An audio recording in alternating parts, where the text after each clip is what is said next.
Olá, tudo bem? Bem-vindos a mais um TeckerCast, o podcast da Teckers, uma consultoria de recrutamento e soluções para recursos humanos, tecnologia e negócios.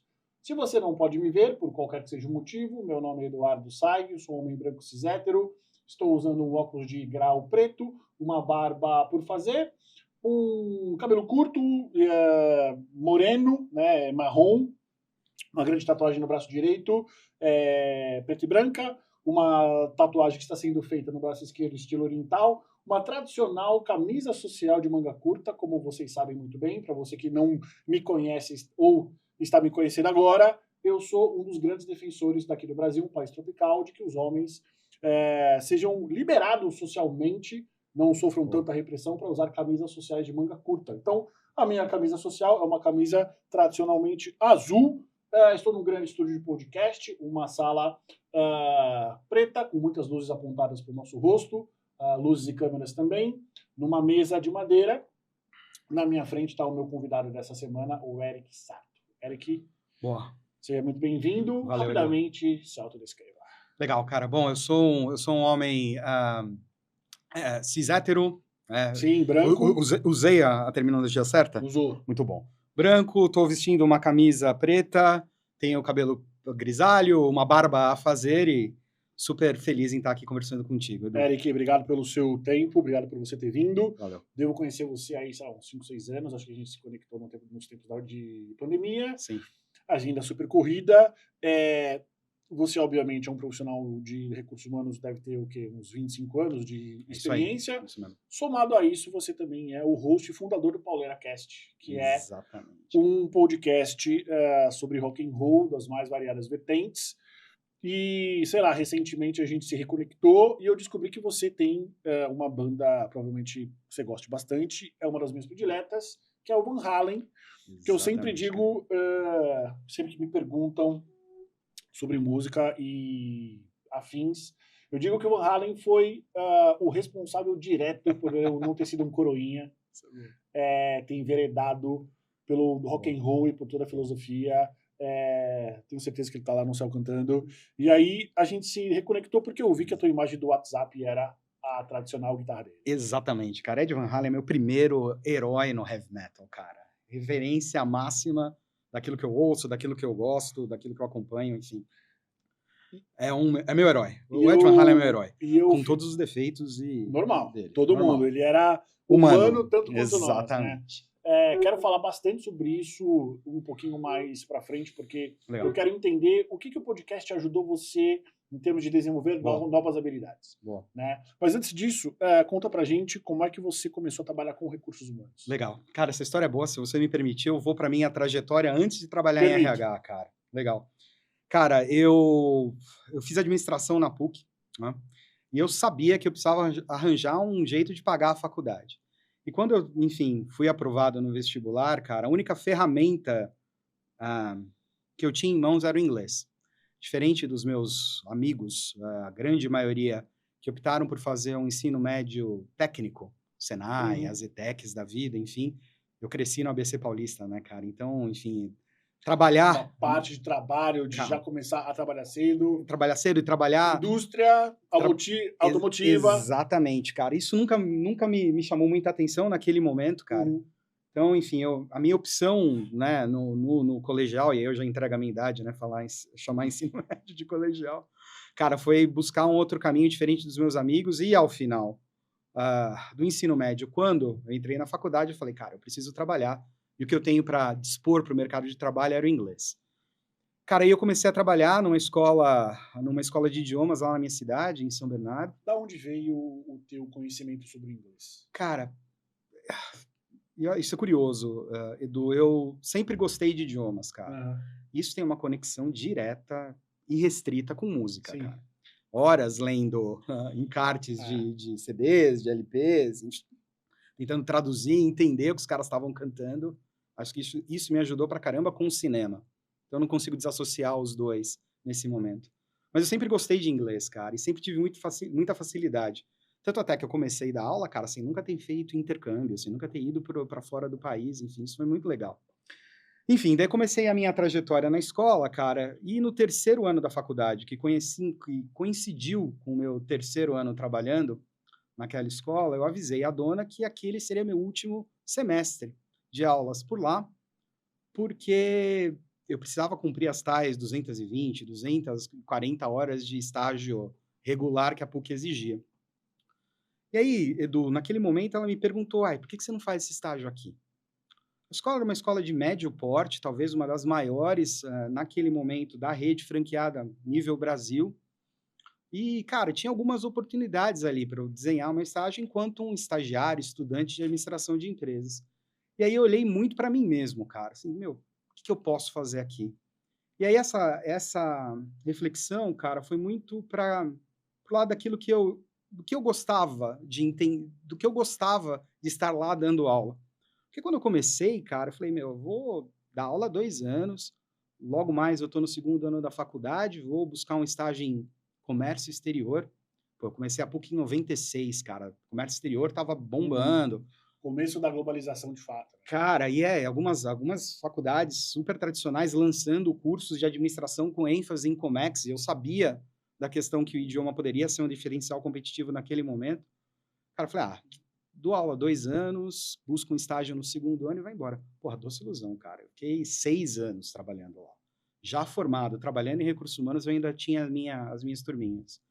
Bom, então eu olhei muito para esse bem-estar, cara, aquilo que me fazia feliz ali naquele ambiente. E hoje, obviamente, eu entendo de uma forma muito mais clara do que na época, mas, cara, eu estava ali essencialmente fazendo uma ação de desenvolvimento, né? Sim. De treinamento. E aí a conexão com recursos humanos foi óbvia, cara. Eu fui atrás dos professores de RH da faculdade, eu nem tinha aula de RH ainda, era coisa que acontecia no quarto ano. Na minha época, a PUC... Na minha época, bem de velho. Né? Na minha época, a PUC tinha... O curso de administração da PUC era um curso de 5 anos, então tinha aulas de RH só no quarto ano. Fui atrás desses caras, conheci os professores que depois foram meus orientadores do TCC, eles me ajudaram a montar um esquema de estágio e eu fiz o estágio lá na escola. Foi muito legal, cara. Eu produzi muita coisa, eu fiz muita coisa também para que eu pudesse desenhar o meu trabalho de conclusão de curso, mas faltava a vivência real em RH, né? E aí, cara, quando eu terminei a faculdade, a ideia foi buscar os programas de trainee.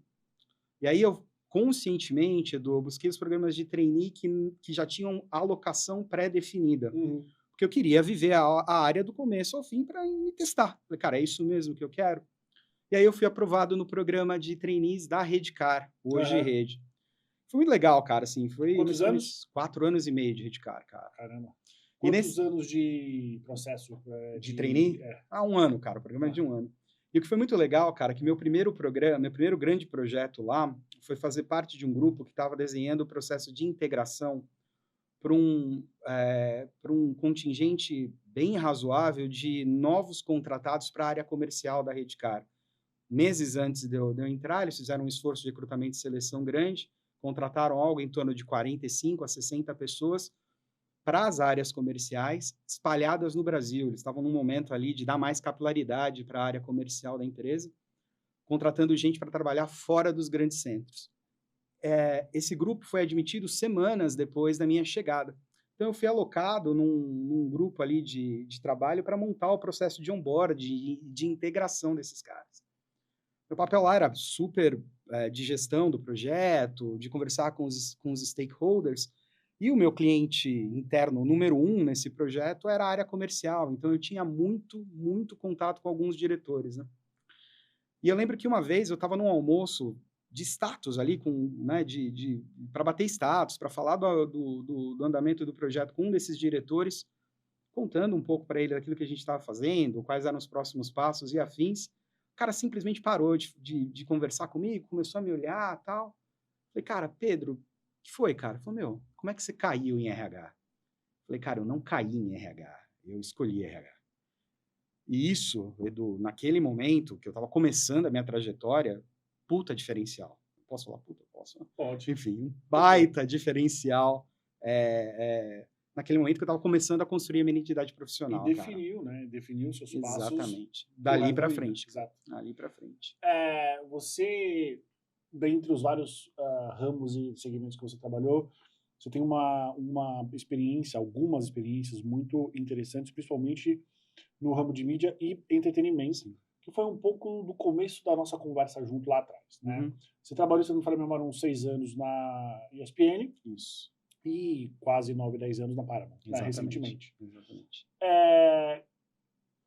Que eu considero, do ponto de vista da minha percepção, mídia e entretenimento, você tem duas grandes perspectivas. Aquilo que o público vê e, de fato, como é que é por trás das câmeras, né? Em linhas gerais, Eric, quais são os desafios que este segmento traz para o RH? Legal.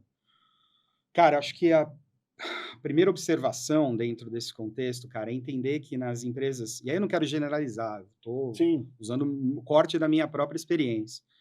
Essas empresas, cara, geralmente elas combinam ali, existem 3 grandes mundos que coexistem nesse a ambiente, gente falou cara. sobre isso, que é quem produz a matéria, né? Conteúdo. Conteúdo, Exatamente. quem faz a ponte entre esse conteúdo e o mercado, anunciantes e seja lá quem for, e o back-office. Exatamente. Que já é ou seja, se você pegar essas 3 características, essas 3 classes, já é uma saladona, né? Exatamente. Cara, porque são pessoas muito diferentes, enfim, em background acadêmico e profissional, que entendem a dinâmica do trabalho, a relação com a própria empresa de forma diferente e que têm expectativas, cara, em relação ao trabalho de RH diferentes. Então, cara, acho que essa primeira leitura que você está convivendo com um mundo muito distinto, convivendo dentro da organização, com mundos muito distintos, convivendo dentro da organização, acho que é a primeira grande lição que eu pude aprender, que eu pude ter logo quando eu comecei a trabalhar na SPN. E meio que de saída, assim, sabe, Edu? Porque, cara, RH é muito dado a modismos, estrangeirismos, enfim, cara. E, assim, meu, se eu chegasse ali na redação da SPN, naquele momento, começasse a falar de stakeholders, cara, eu já ia perder os caras na saída. E principalmente nessas... E aí, quando você traz esse exemplo, que eu acredito que deva ter sido uma percepção sua real, era trazer para o jornalista, trazer para o back-office ou trazer para o comercial? Porque são entendimentos diferentes. Sim. Na percepção que eu tenho, e aí você me corrige se eu estiver errado, eu acho que o único que queria entender era o cara que está com o mercado. Os outros iam falar, quem? Ele é mais corporativão, né, cara? As áreas comerciais, as áreas de relacionamento com as marcas, com as agências, com os anunciantes, entendem melhor a dinâmica do trabalho feito por um veículo como um produto. Exato. O time da redação, não. O time de conteúdo, não. E eu acho que isso tem a ver, Edu, muito até com o processo decisório do cara lá atrás, com aquilo que ele quer trabalhar. A idealização do trabalho dele. Né? Exatamente, cara. Porque, enfim, eu acho que... Eu vou usar uma figura de linguagem que, de novo, vai denunciar a minha idade, cara. Mas eu acho que o cara, quando pensa em ser jornalista, trabalhar com audiovisual, ele olha para um terno e gravata e fala, cara, isso não é o que eu quero. Então, eu vou buscar uma outra trajetória, profissional. E aí, cara, nas escolas, eles são super orientados e muito bem trabalhados a apurar uma matéria, reduzir um nariz de cera, a editar bem um vídeo. Mas em nenhum momento as escolas falam para esse cara, você vai fazer isso dentro de uma corporação e a corporação funciona dessa forma. A menos que você seja um freelancer, e mesmo assim você vai ter que pagar imposto, você vai ter que pagar uma série de coisas. Tem uma realidade empreendedora / corporativa também. Então, acho que o que eu encontrei foi muito disso, sabe? Assim, uma idealização do trabalho. E, cara, inegavelmente, você tem ali matizes ideológicas, cara, que os caras podem olhar para o trabalho assim, sabe? Tipo, não é a relação mais saudável que eu gostaria de ter enquanto alguém produzindo conteúdo.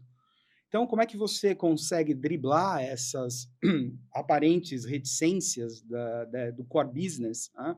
Porque é ali que a cultura pulsa, né, Edu? Então, como é que você consegue driblar isso? Principalmente nesse segmento de mídia, né? Exatamente, cara. Então, como é que você consegue driblar, né, essas resistências, essas reticências, para que, de fato, o cara que vai ser o teu principal parceiro para fazer as coisas acontecerem, o cara primeiro te ouvir. E aí que volto na questão do, tira fora o jargão corporativo. Não é por aí que eu vou ganhar esses caras. Mas que ele possa te ouvir, para que ele possa te dar o espaço para que aquilo que você está propondo, de fato, aconteça para ajudar a vida dele ali no dia a dia, cara.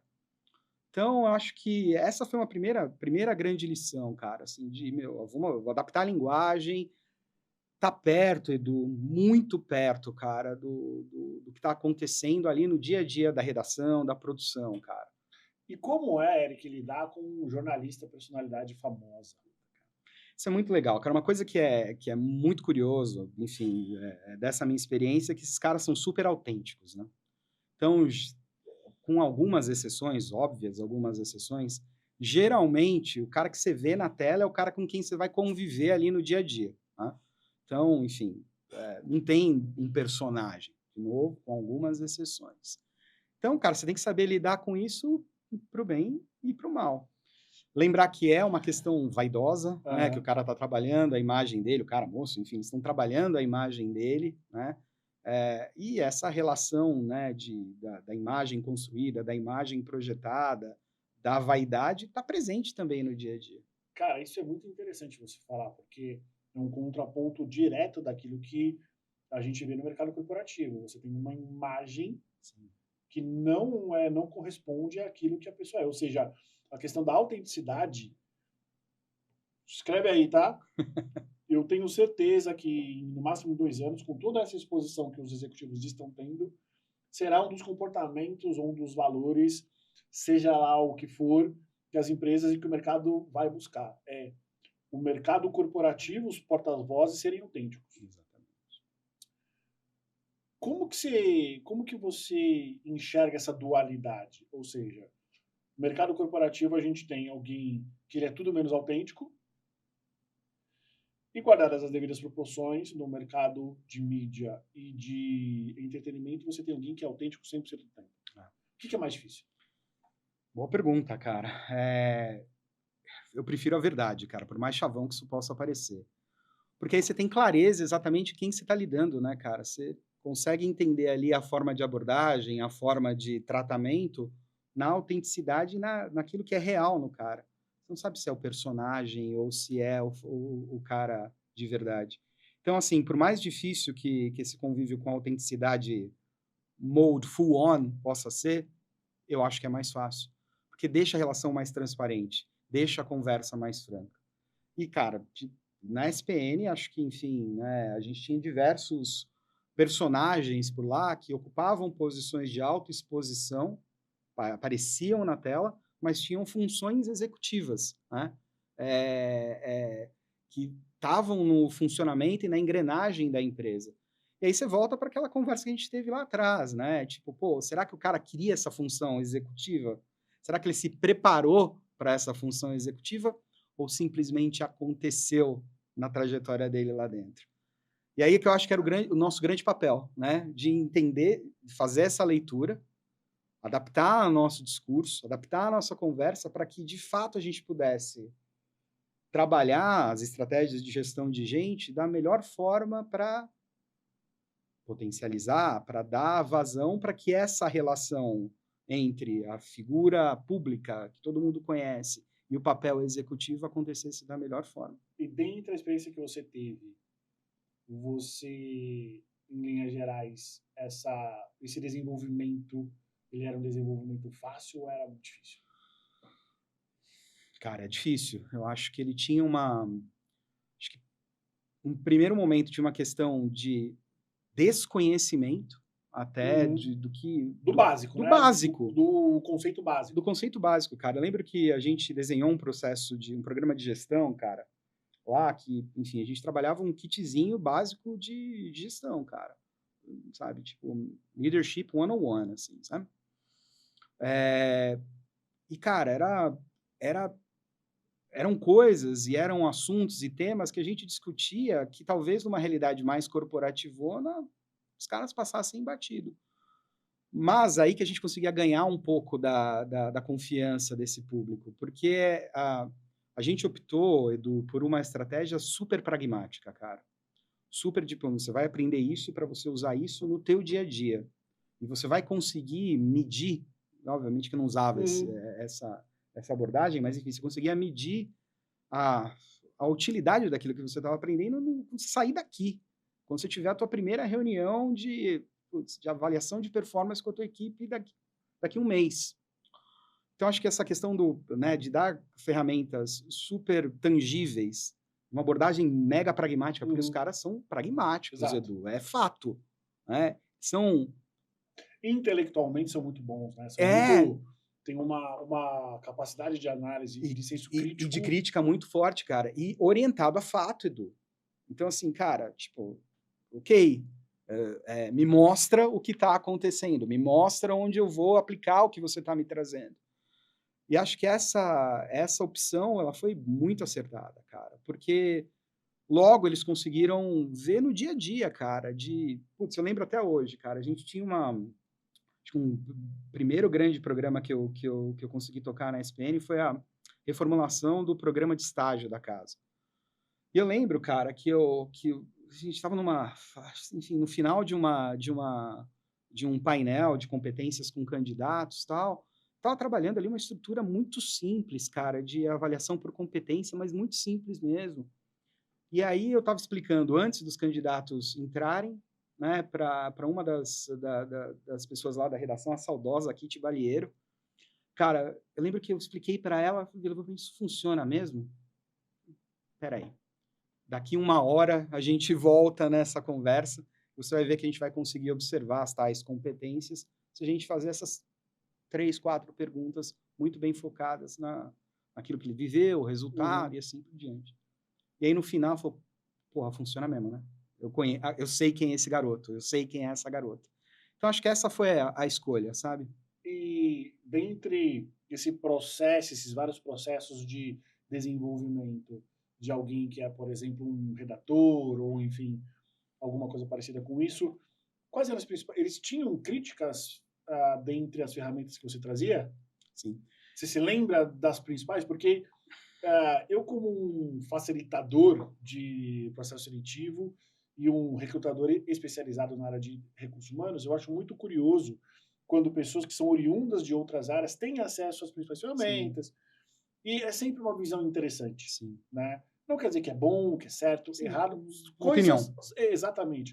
Quais eram as principais opiniões ali? Cara, primeiro a gente tinha um preconceito enorme contra a RH. Né? Sim. E aí, provavelmente, deve ser muito mais baseado no total desconhecimento da importância da área. Exatamente. Né? Exatamente. Cara, acho que, enfim. Cara, eu sou suspeito para falar, porque, enfim, é a área que eu mais admiro. Cara, mas eu tô há 10 anos nisso. Mas a gente sabe, né, cara, que o pré-conceito e os preconceitos que, enfim, via de regra, o ambiente corporativo tem com recursos humanos, né, cara? Eu brincava que às vezes eu me sentia como o cupê mal assombrado da Corrida Maluca, saca? No venzinho em cima, andando. Apareceu, ferrou, né? Pois é. Então, assim, acho que primeiro era vencer esse preconceito, cara. A partir daí, Edu, eu acho que, enfim, me perdoa se eu soar repetitivo, mas eu acho que essa visão absolutamente pragmática daquilo que eu estava sugerindo. Eu estou apontando o fato, eu estou te dando uma ferramenta que você vai, de fato, conseguir trabalhar com isso. Porque acho que um dos preconceitos, né, e uma das resistências que eles traziam muito, muito, muito claro, principalmente no começo das coisas que a gente tentava aplicar, era, de fato, a eficiência, né, daquele método, daquela ferramenta, daquela estratégia. Quanto que isso poderia ajudá-los no dia a dia. Colocar um conceito de performance. Por exemplo. E aí, Edu, acho que uma coisa que também era muito claro para mim era assim, cara, a preocupação média dos times de conteúdo era colocar o Sport Center no ar, né? Eu não tinha tempo para um ciclo, né, de maturação, de análise. Cara, as coisas precisavam ser muito rápidas, né? Isso acho que traz as empresas de entretenimento muito próximo ao ambiente que a gente conta, por exemplo, em tecnologia. Sim. Né? Enfim. Então, cara, a premência da notícia, né, de eu preciso trazer a notícia, eu preciso trazer minha análise para não perder o timing do assunto, estava enraizada na cultura, cara. Então, qualquer coisa que a gente precisava fazer tinha que ter também esse senso de urgência, de praticidade e de urgência. Não sei se eu respondi a tua pergunta, mas eu acho que é por esse caminho que a gente conseguia construir as coisas por lá, cara. E o que, de fato, Edu, fazia diferença para o RH ser entendido como estratégico, de fato. Sem o blá, blá, blá, né, do estratégico e tal, enfim, né, o Caio Infante, né, um cara com quem eu tenho bastante contato, ele Sim. geralmente fala, cara, que pô, você nunca vê a área de marketing falando que precisa ser estratégica, que finanças precisa ser estratégico, só RH tem esse discurso. Eu acho que isso se traduz muito nessas questões de dia a dia, de estar muito próximo, falar a linguagem, Esse entregar as coisas. letramento também que existe, que precisa existir entre recursos humanos e as demais áreas, né? E aí você só vai conseguir isso, cara, se você está presente. Eu lembro que, cara, teve um momento, enfim, que eu fui convidado para fazer uma palestra, enfim, fazer uma apresentação na semana de administração do Mackenzie. Enfim, a minha professora orientadora do MBA era a dona da cadeira de administração de recursos humanos para o curso de administração do Mackenzie. Ela falou, puta, Eric, vem conversar com a galera, porque ninguém quer trabalhar em recursos humanos. Eu acho que a tua experiência enquanto administrador em recursos humanos pode despertar algum interesse. E aí, Edu, eu lembro que eu batizei o meu papo com a garotada lá de, pô, RH bom é RH que anda. Porque senão, brother, você fica um cuspidor de procedimento atrás de uma mesa. E aí, você não vai conseguir vencer o preconceito, você não vai conseguir vencer o ranço, você não vai conseguir vencer, enfim, a falta de... Não é nem credibilidade, cara, mas de as pessoas poderem acreditar naquilo que você está de fato propondo. Eric, não posso deixar de não fazer essa pergunta para você. Como é que você está vendo o impacto da IA nessa área criativa do entretenimento, seja visual, seja áudio, seja redação? Legal. Cara, eu acho que eu sou muito partidário de uma corrente aí que a IA não vai necessariamente substituir ninguém, mas vai trabalhar muito forte com aqueles esforços repetitivos e previsíveis, para que ao assinalar esse tipo de atividades para uma inteligência artificial, você consiga ter tempo livre e tempo ótimo para explorar as capacidades humanas à excelência. E, cara, a gente está falando de uma ação absolutamente de criatividade humana, de produção de conteúdo, de leitura de cenário, de sensibilidade, que, eu acho muito pouco provável que uma máquina substitua plenamente. Entretanto, né, a gente já vê, cara, muita preocupação das empresas de entretenimento, enfim, de mídia, muita preocupação com a questão da propriedade intelectual, né?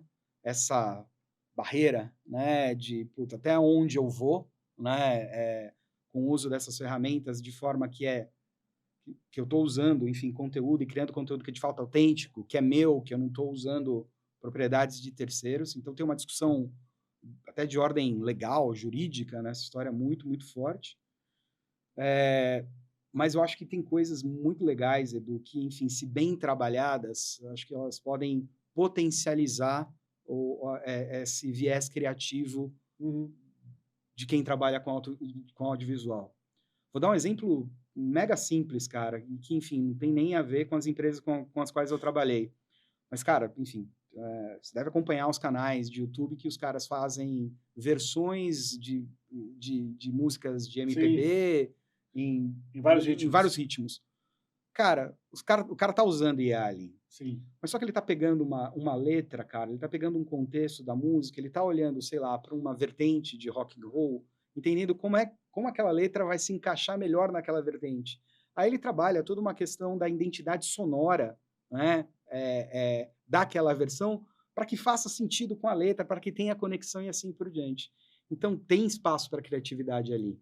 Tem espaço para o cara não está só apertando o botão e dando um prompt para, pegue esta música do Tim Maia e transforme-a num doom metal, por exemplo.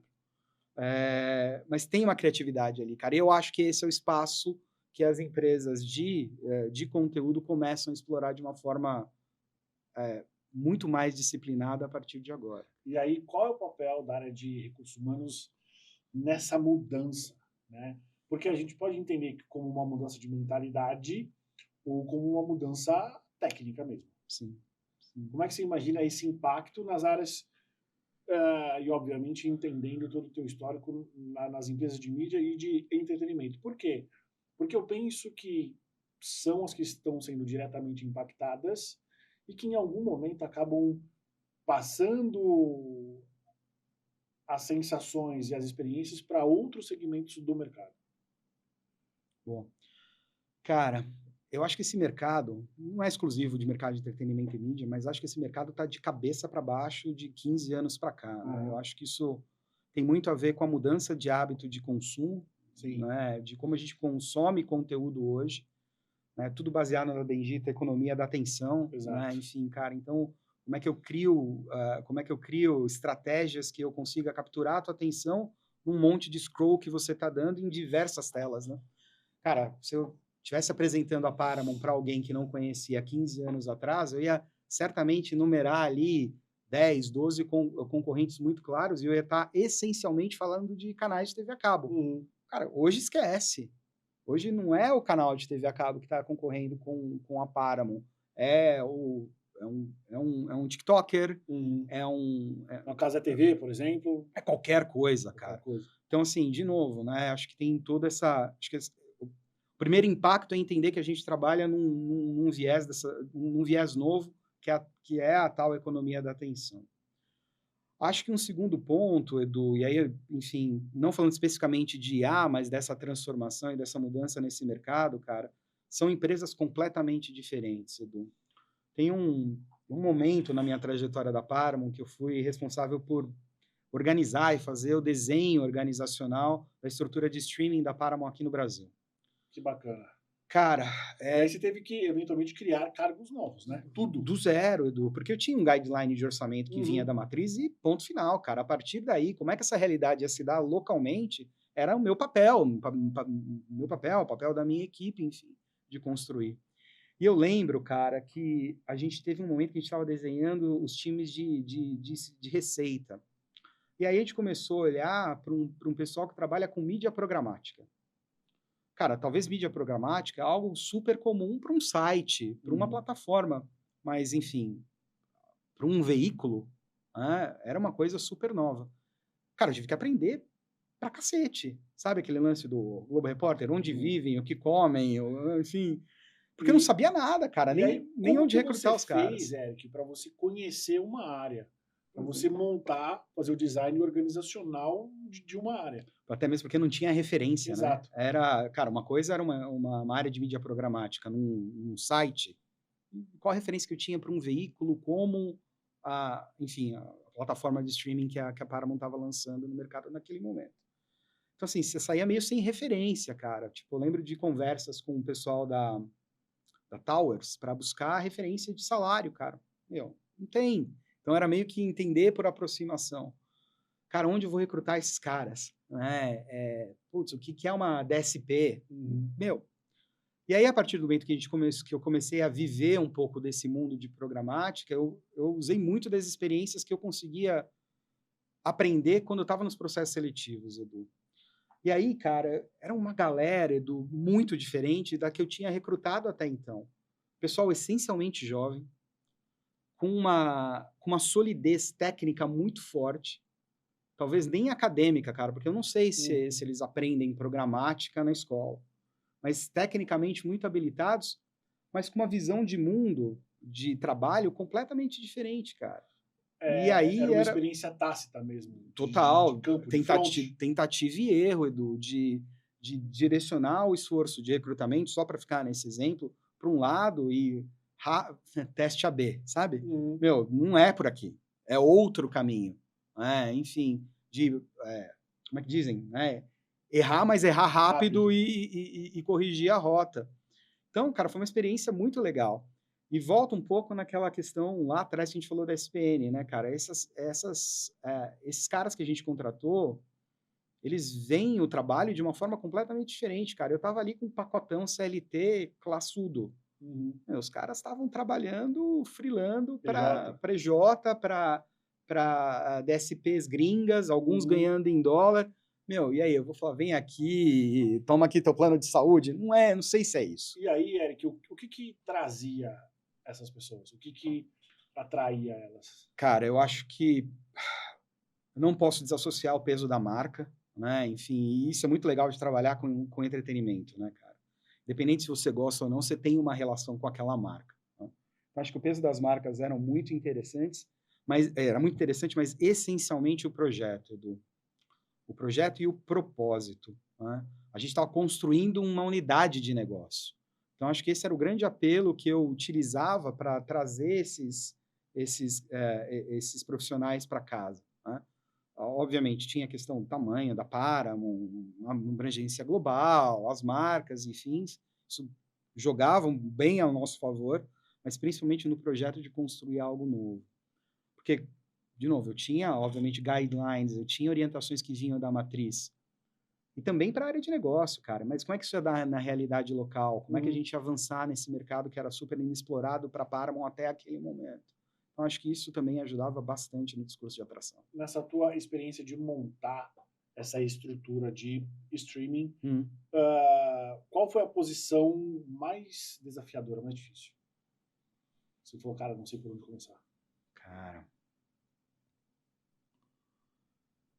Cara, eu acho que essas posições relacionadas à parte negócio de streaming, elas eram mais que ainda é um complicadas, cara. negócio muito novo, né? Como é que Exatamente. você vai vender um produto desse, um programa X? Cara, e assim, você pega, enfim, tem diversos artigos hoje, enfim, a gente está falando de algo que a gente começou a montar a estrutura de streaming na Paramount bem no meio da pandemia. Então, a gente está falando de algo 2020, 21. 2021. Então, a gente está falando de 3, 4, 5 anos aí para trás.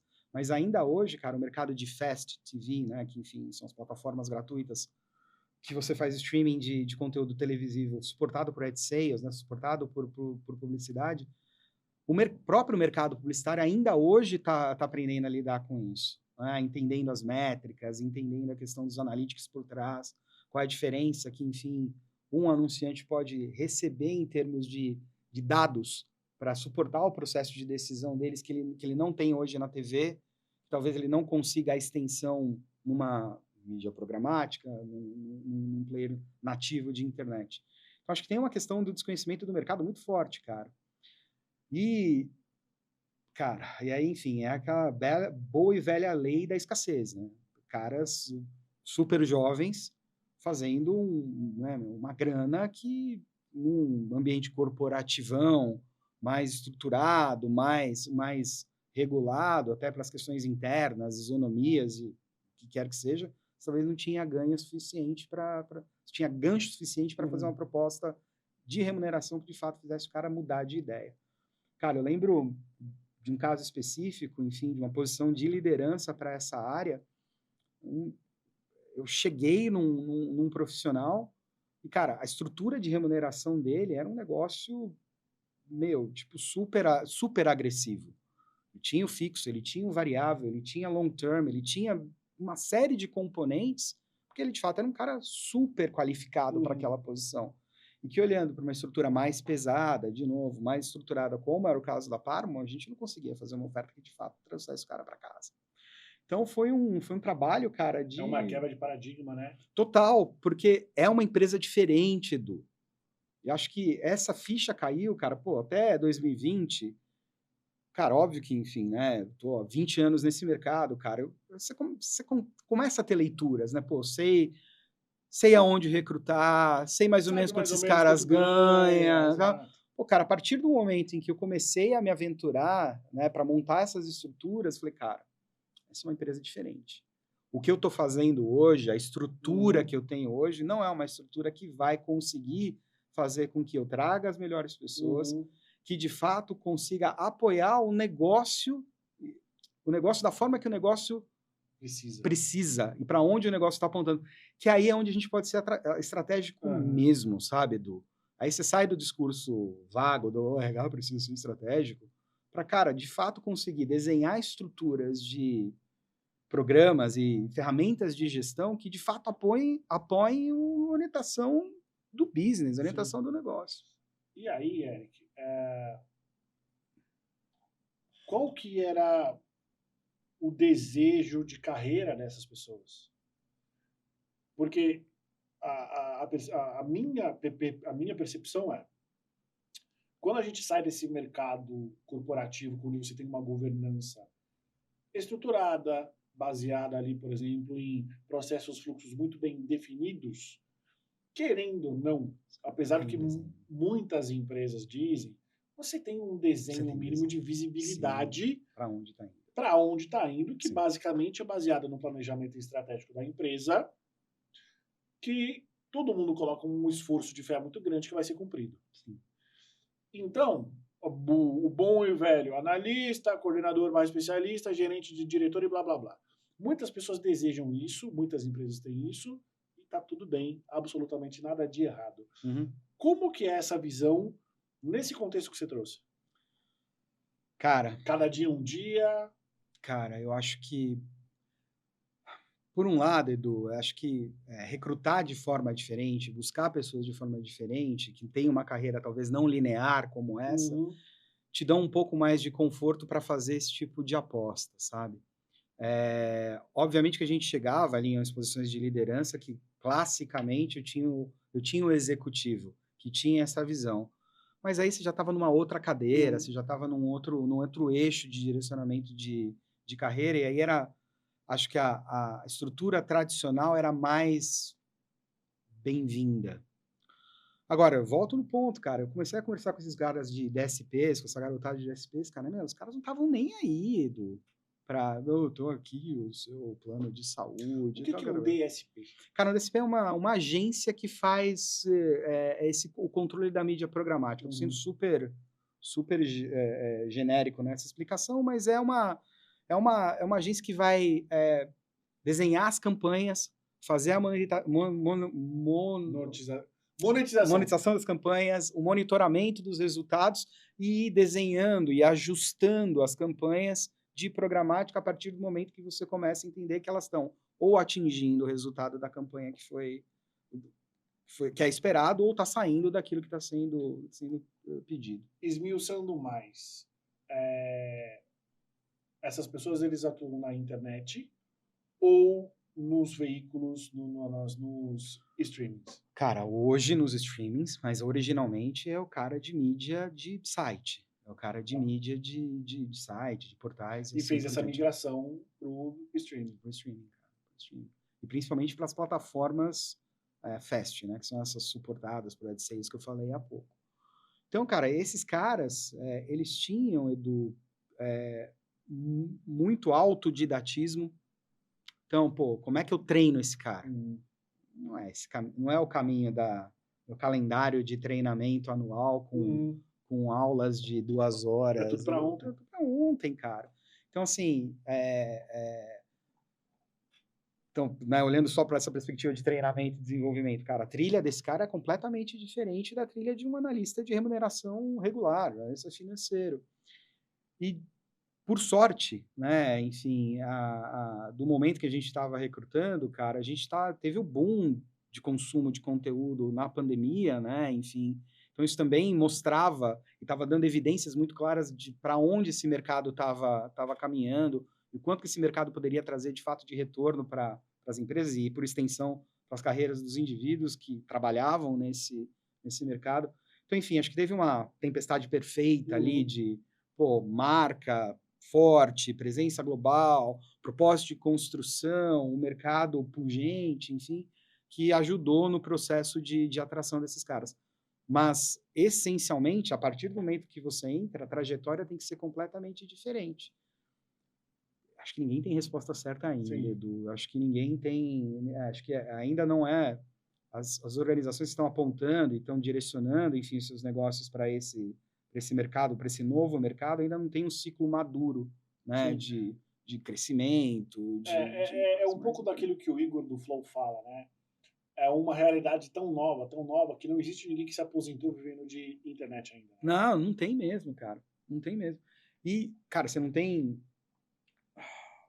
banco acadêmico formando gente para essa realidade. Eu acho que talvez nunca vá ter, porque as coisas são tão rápidas. E talvez não precisa, né, cara? Assim, tipo, puta, vamos fazer...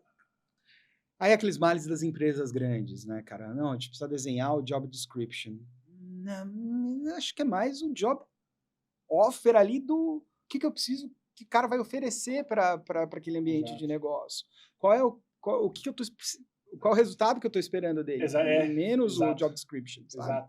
Exato. E aí, enfim, aí se esbarrava, né, cara? Uma empresa global, super estruturada, você precisa ter a bendita do job description feito no sistema XPTO, blá, blá, blá.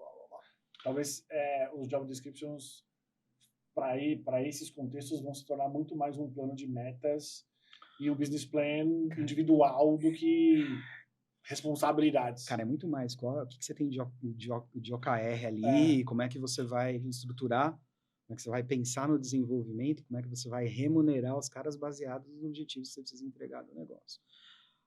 Cara, e não por acaso essas empresas tradicionais estão apanhando tanto, né? E acho que isso não é exclusividade da Paramount, eu acho que isso acontece na Disney, acontece na Warner, acontece na Globo, enfim, acho que tá todo mundo aprendendo a pensar a corporação com essa nova dinâmica do mercado e dos produtos. Muito bom. Eric, eu não posso deixar de fazer essa pergunta também. Eu sempre fui um fã da ESPN.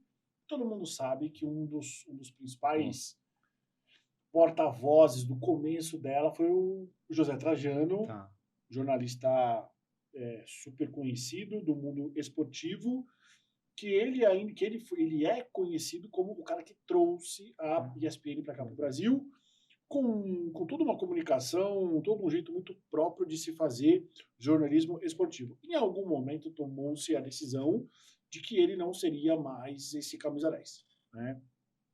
E você estava muito ali no momento em que essa decisão ela foi tomada, né? Cara, qual o impacto de você tirar o líder inspiracional de uma empresa? A gente pode até fazer um paralelo como um fundador, confesso que eu não acho que é exatamente igual, mas era ali o líder inspiracional. Talvez, me ouvindo agora, era muito mais um líder do que um gestor.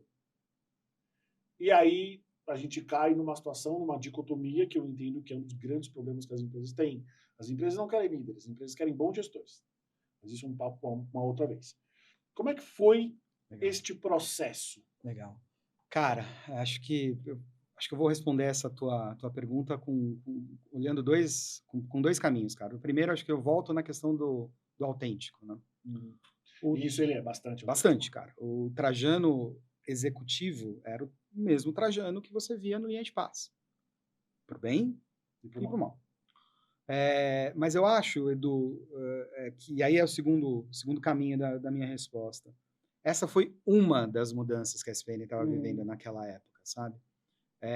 E, obviamente, a mais aparente, a mais midiática, a mais passional, né? Enfim, porque ele tinha, de fato, uma aura, né? Essa aura e tinha reputação, tinha aura e tinha essa imagem do cara que trouxe a SPN, do cara que formou a SPN, e é verdade. Assim, tipo, a origem da SPN é a TVA Esportes lá atrás, né? Então, enfim, o Grupo Abril, em algum determinado momento, confiou ao Trajano e a um outro executivo o pontapé inicial daquilo que, via TVA Esportes, depois virou a SPN, e ele formou muita gente lá, né? Enfim, olhava para a turma da redação. Naquela época, a SPN tinha um pouco mais de uma década de presença no Brasil, gente que ele recrutou, que ele contratou e que já estava ali, cara, há 10 anos, né? Muito que acreditavam no estilo editorial, no estilo de gestão que ele imprimia na condução das atividades lá do dia a dia. Mas, de novo, essa foi uma das mudanças, né? A gente estava vivendo ali, Edu, uma mudança radical naquilo que a SPN é quanto empresa, né?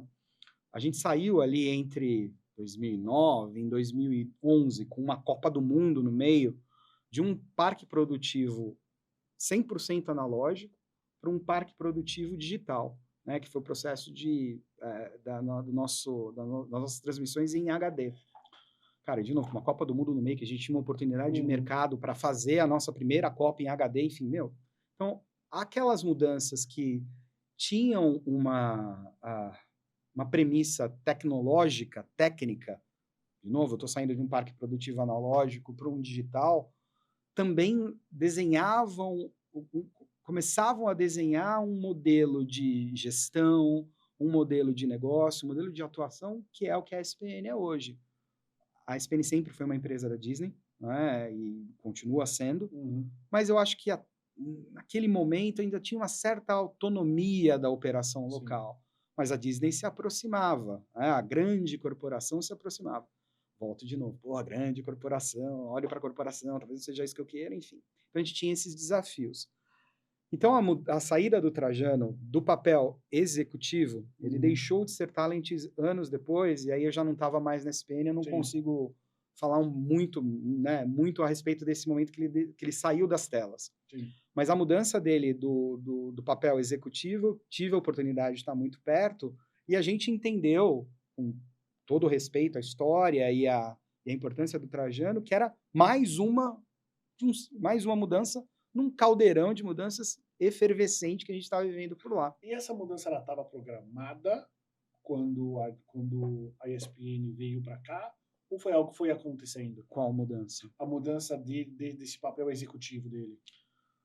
Cara, você se lembra disso? Eu acho que foi algo que foi acontecendo, Edu, né? porque a partir do momento em que a gente... Porque é o que você falou, um perfil muito diferente. É, né? Muito diferente. E assim, de novo, cara, ele é um cara brilhante. Sim. E autêntico. Sem e eu me sinto muito confortável para falar isso e repetir. Trajano que você acompanhava no linha de passe, é o Trajano que sentava na reunião de planejamento estratégico anual que a gente tinha. Então, assim, cara, a partir do momento que a gente começava a fazer essa aproximação com o mundo mais corporativão de fato, com a Disney chegando mais perto, enfim, começando a trabalhar melhor junto às áreas de core business, a questão que o Sport Center é sim um produto, e não é só uma questão editorial, a gente precisava talvez de uma outra mentalidade, de um outro mindset que pudesse, né, ter essa interlocução com o mundão corporativo de uma forma que talvez não fizesse muito sentido para a história do Trajano e para aquilo que de fato ele acreditava. Mas, cara, de novo, com todo respeito, foi uma mudança dentro de um caldeirão. E a resposta ali, Edu, foi estar muito perto dos times, cara, mas muito perto dos times mesmo, sabe? Porque a gente sabia que, enfim, a saída dele da rotina de dia a dia, da gestão, da redação, traria impactos ali do dia a dia, da tomada de decisão, da questão da delegação ou não de algumas atribuições que, de certa forma, ele centralizava. Enfim, como é que a gente costurava esse entendimento desse novo momento com os líderes e com as equipes foi o nosso papel essencial. Óbvio, cara, que teve as questões de ordem técnica de recursos humanos, como fazer, o que fazer, enfim, mas acho que esse não é o ponto da discussão. Acho que muito do que a gente tentou implementar ali foi dar esse suporte para que essa transição fosse feita por meio de sustentar e equipar as equipes. E isso acabou se prolongando, obviamente, quando o Palomino assumiu, e aí foi um outro ciclo, né? Que também a gente estava muito, muito próximo dos times. Muito bom. Vamos falar de Pauleira Cast agora. Momento vergonha alheia, vamos lá. Pauleira Cast é um podcast, por enquanto, só áudio, tratando só de música de rock, né? O que esse projeto aportou no Eric profissional da área de RH? Cara, legal. Eu acho que o Pauleira Cast é uma das muitas iniciativas de tédio pandêmico, assim, sabe? Um momento ali, em meados de 2020, que, enfim, com um amigo meu de longa data, a gente resolveu brincar de fazer podcast com o Pauleira Cast. A gente lançou em junho daquele ano o nosso primeiro episódio. Acho que, para mim, cara, ele foi sempre muito terapêutico. Então, olhando para uma questão pessoal, o Pauleira Cast é o meu hobby, é a minha terapia, cara. Tive um momento muito difícil de pandemia, cara. E ele é muito bem feito, viu? Muito obrigado. Acho que vivi um momento muito difícil de pandemia, tive perdas familiares muito, muito doloridas durante a pandemia, e acho que naquele momento o Pauleira Cast foi o alívio, forma de escapar um pouco daquele momento tão triste que eu estava vivendo. Hoje é um hobby, cara, e é terapêutico porque, sei lá, eu dedico entre a pauta, gravação, edição e preparação do material de divulgação e suporte promocional dos episódios, eu devo dedicar de 6 a 8 horas mensais para isso. Então, é um momento meu, cara. Mas aí, quando eu olho para o que eu estou aprendendo ali, cara, eu acho que primeiro a questão de ordem técnica, Edu. Pô, eu tinha que aprender a editar. Eu tive que aprender a mexer com, sei lá, programação de post no Instagram. Então tem uma questão de ordem técnica ali muito, muito legal, cara.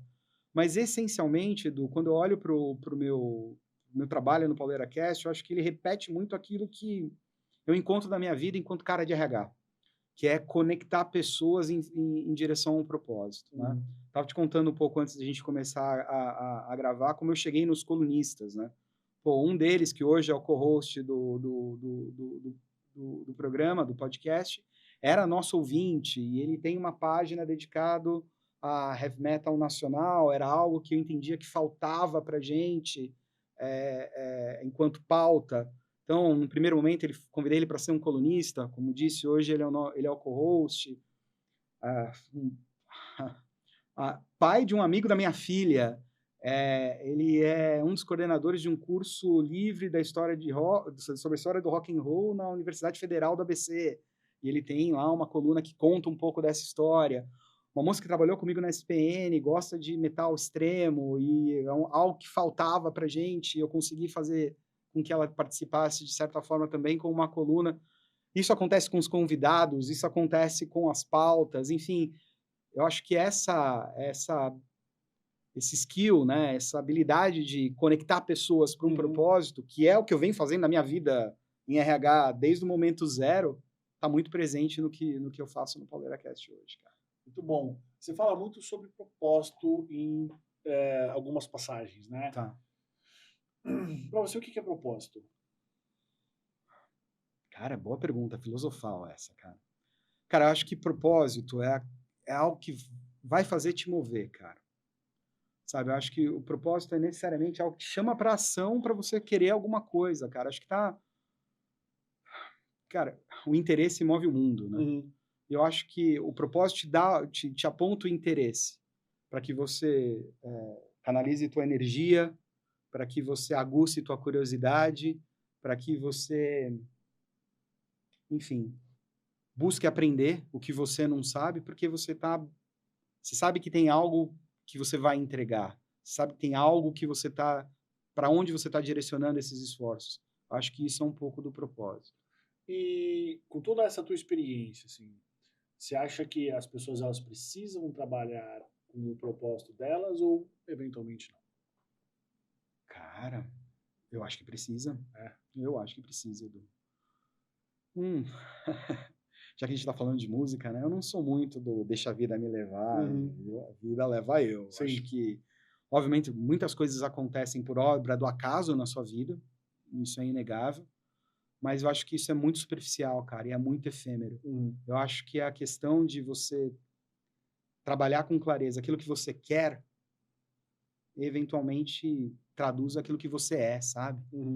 E nesse espaço é que você vai direcionar os teus esforços, o teu bem-querer, a tua motivação, a tua ação, aquilo que você vai buscar. Muito bom. Por aí. Qual foi o ponto mais baixo da tua carreira, Eric, até agora? Rapaz... Cara, eu acho que um primeiro momento de transição de carreira foi difícil. Muito difícil, cara.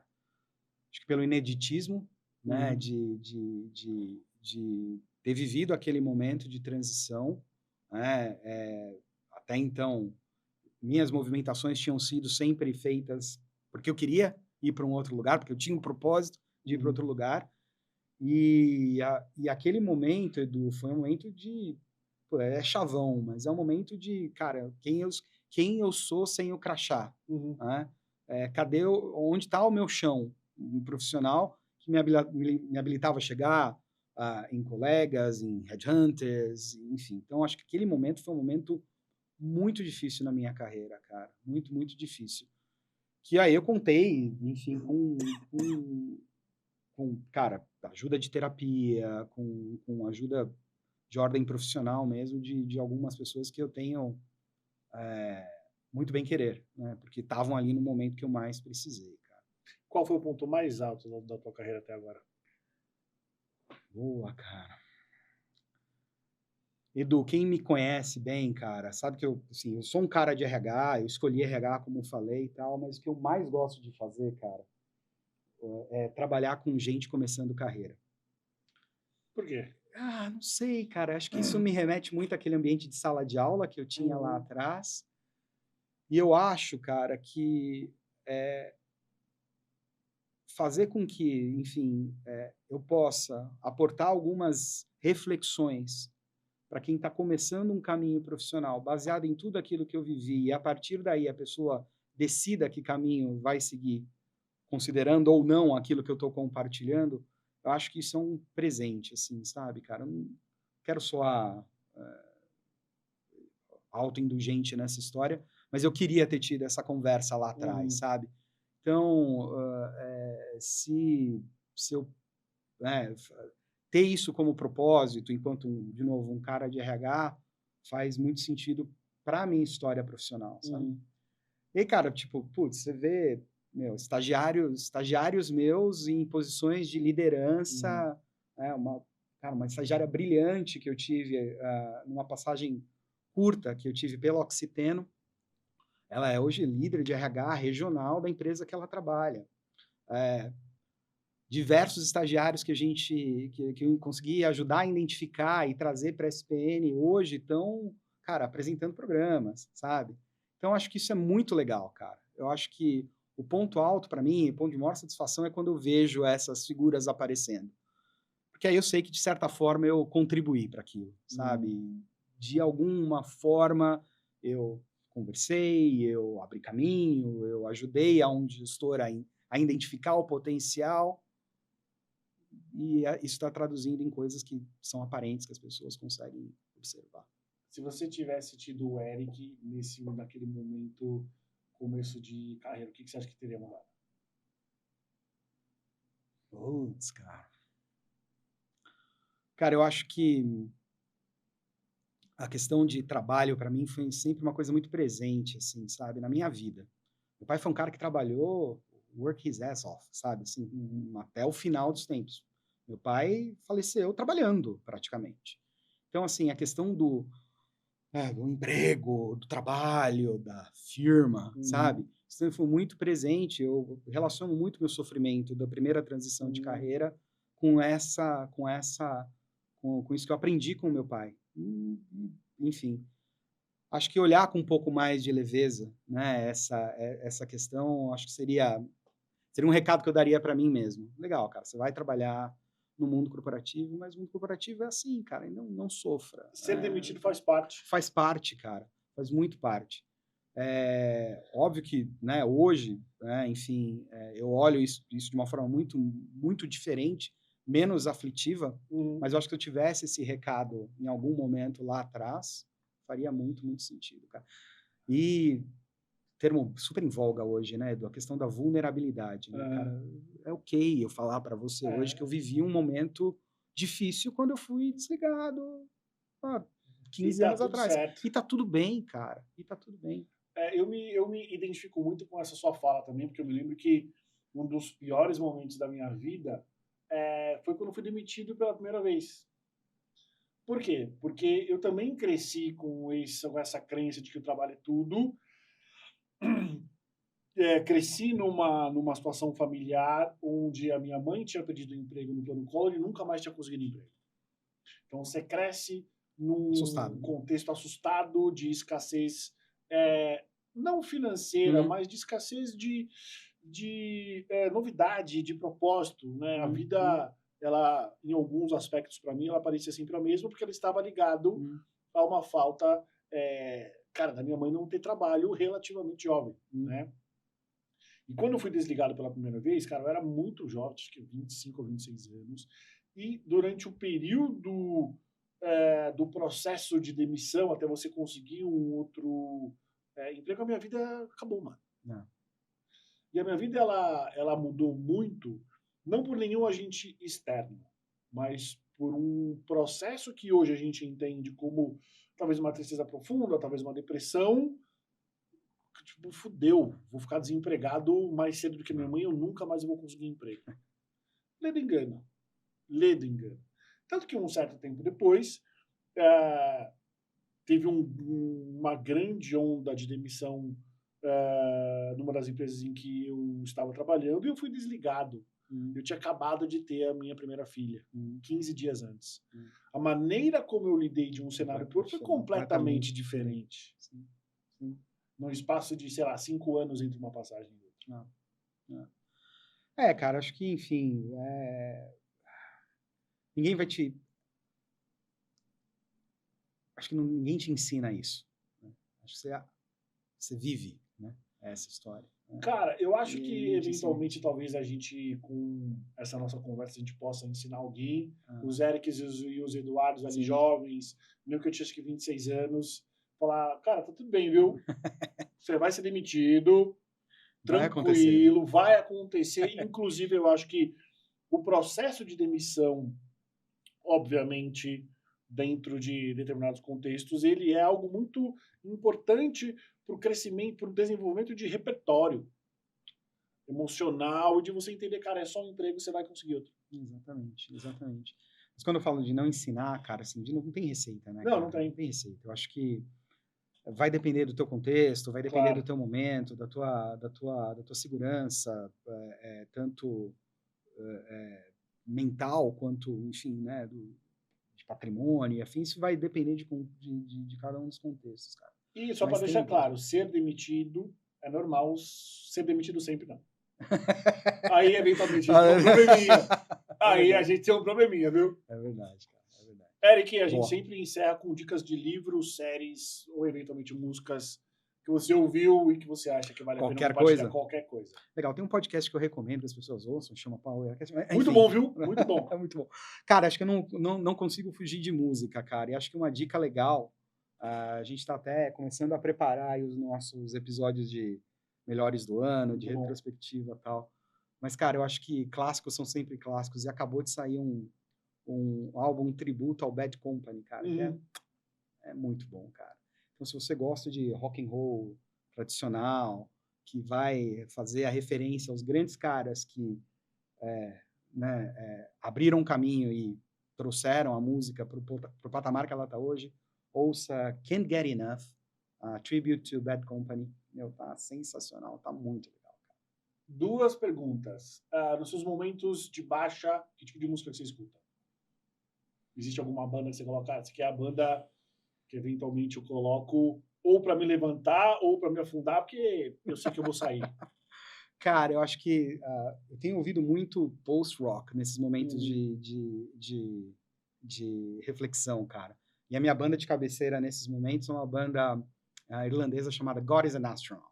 Os caras são muito, muito bons, super competentes, e as músicas são todas instrumentais e te levam a viagens e a momentos que de fato você consegue ter ali um momento de calma e de reflexão muito interessante para que você busque a energia que você precisa para sair daquele momento, cara. E contrapondo músicas ou banda que você escuta quando você tá voando. Aí não tem jeito, né? Cara, aí é o bom e velho Van Halen, né, cara? Enfim, algum disco que você gosta mais ou seus top 3 músicas deles? Cara, acho que aí eu vou começar meu cancelamento aqui, cara. Imagina. Eu sou muito mais o Van Hagar do que o David Lee Roth. É mesmo? Pra caramba, cara. Pra caramba. Então, acho Obrigado, viu? Obrigado. É isso aí, valeu. Sabia que eu ia causar. Cara, assim, eu gosto bastante da fase do Sammy no Van Halen. Meu álbum preferido da fase com ele é o For an Hour for Carnal Knowledge, porque foi o primeiro álbum do Van Halen que eu esperei para comprar, então tem uma memória afetiva. Mas a minha música preferida dessa fase é 5150. E tem uma mensagem de 5150 ali que é muito legal, cara, que é muito... que permeia toda a letra, tal, que eu acho que é muito de te animar, de te levar para frente e de fazer com que, enfim... E as outras 2 músicas que eventualmente estariam no seu top 3? Do Van Halen? Bom, 5150 é uma baita música, gosto pra caramba. Eu gosto muito de Right Now, cara. Right Now é penso nas minhas músicas top 5, não só do Van Halen. O Right Now tá muito, muito presente. É uma música completa, né? Você tem um solo de teclado, você tem um solo de guitarra. E aquilo que o Van Halen consegue fazer, né, cara? Ter uma atmosfera. E aí ter ser rock o suficiente para que eu e você a gente continue ouvindo, mas ser pop o suficiente para que, enfim, Tocar na rádio. Tocar na rádio. E que a minha esposa reconheça a música quando começa a tocar. E aí, cara, para mim, o melhor solo e riff do Ed, que é Unchained, cara. Unchained, aquela abertura é um negócio absurdo. Que até para quem é guitarrista profissional, tipo Steve Vai, Joey Satriani, os caras têm dificuldade. Cara, aquilo é um absurdo, cara. E você para pensar, cara, ele gravou isso quando? 70 e pouquinho? 79, 78, 79. Cara, que recursos ele tinha ali à disposição para conseguir extrair da guitarra e da microfonação e, enfim. O Ed era muito conhecido também por usar os equipamentos, né? Fora a habilidade natural que ele tinha. Ele conhecia tudo aquilo ali. Ele conhecia aquilo ali, cara, e conhecia de uma forma autodidata, empírica, né? E, pô, então, aproxima o microfone, põe o ampli no talo até queimar a válvula, mas eu vou extrair o som que quero extrair. Acho que o riff inicial de Unchained tem muito a ver com isso, cara. E é super engraçado isso, porque quem não conhece tanto acredita que a principal influência dele tenha sido o Jimi Hendrix, não é? Ele fala muito de um cara que eu esqueci o nome, mas fala muito do Jimmy Page. Só que se você for ver maneira como ele toca é muito parecido com o Jimmy, e também fazia muita microfonia. Sim, sim. É que eu acho que essa questão do Hendrix, cara, tem a ver com a subversão do jeito de tocar guitarra. Né? Coisas que só ele fazia e que ditou um ritmo, cara. Ditou um ritmo e ditou um estilo, né? Eu acho que, pô, o Hendrix trouxe uma dinâmica completamente nova para o instrumento. Muita gente copiou, muita gente foi atrás, tal. E aí o Ed chegou e levou a guitarra para outro lugar, cara. Outro lugar. E, enfim, cara, por mais difícil que a personalidade dele poderia ser, né? Puta, você pega qualquer bibliografia, qualquer artigo sobre a história do Van Halen, sabe quanto era difícil conviver com ele. É genial, né, cara? É genial. Eric, alguma coisa que você gostaria de falar que eu não te perguntei? Não, cara, eu acho que a gente passou por tudo aí, né? Falamos da minha carreira, falou dos meus desafios, oportunidade de passar esse momento vergonha alheia falando do Pauleira Cast, cara, tá super bonito. Pra quem quiser falar com você, LinkedIn, Eric Sarto, tem mais alguma rede além do Pauleira Cast? Cara, essencialmente para questões mais profissionais pelo LinkedIn, enfim, Eric Sarto, acha fácil, e aí siga o Pauleira Cast nas redes sociais, cara. Obrigado pela sua presença, Eric. Valeu, cara, obrigado. Para você que está vendo a gente, muito obrigado. Não se esqueça, curta, compartilhe e até o próximo episódio.